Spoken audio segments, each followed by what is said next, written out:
రాష్ట్రంలోని అన్నదాతలకు వెంటనే రైతు బంధు నిధులు విడుదల చేయాలని మాజీ విప్ బాల్క సుమన్ డిమాండ్ చేశారు.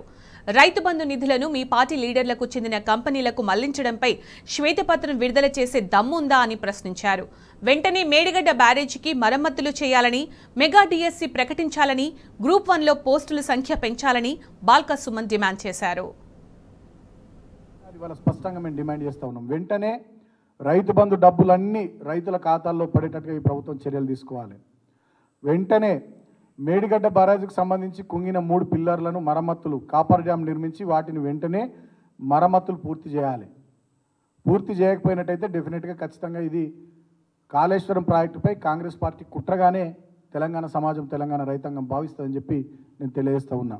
ఎందుకంటే చాలా చోట్ల పొలాలు ఎండిపోతున్నాయి, కాలువల్లో నీళ్లు లేవు, చెరువుల్లో నీళ్లు లేవు, బోర్లు నీళ్లు పోస్తలేవు, కరెంటు కష్టాలు ఉన్నాయి, రైతులు రోడ్డెక్కుతూ ఉన్నారు, అన్నదాతల సమస్యల్ని పట్టించుకున్నటువంటి పరిస్థితే లేదు. కాబట్టి డెఫినెట్గా మేడిగడ్డ బ్యారేజ్ దగ్గర ఆ పనులు పూర్తి చేయాలి, పంపింగ్ స్టార్ట్ చేయాలని చెప్పి మేము ప్రభుత్వాన్ని డిమాండ్ చేస్తూ ఉన్నాం. అదే కాకుండా నిరుద్యోగుల పక్షాన కూడా నేను అడుగుతా ఉన్నా, తక్షణమే మెగా డిఎస్సిని వేయాలి. గ్రూప్ 1 ఉద్యోగాలకు సంబంధించిన నోటిఫికేషన్ మేము గతంలో 403 ఇస్తే దానికి ఒక 60 కలిపి 463 ఇచ్చారు. ఎన్నికల సందర్భాల్లో మీరు ఏమన్నారు? 563 ఇచ్చారు. 503 మేము ఇస్తే దానికి కొన్ని 60 కలిపి ఇచ్చారు. ఎన్నికల సందర్భాల్లో మీరు ఏమన్నారు?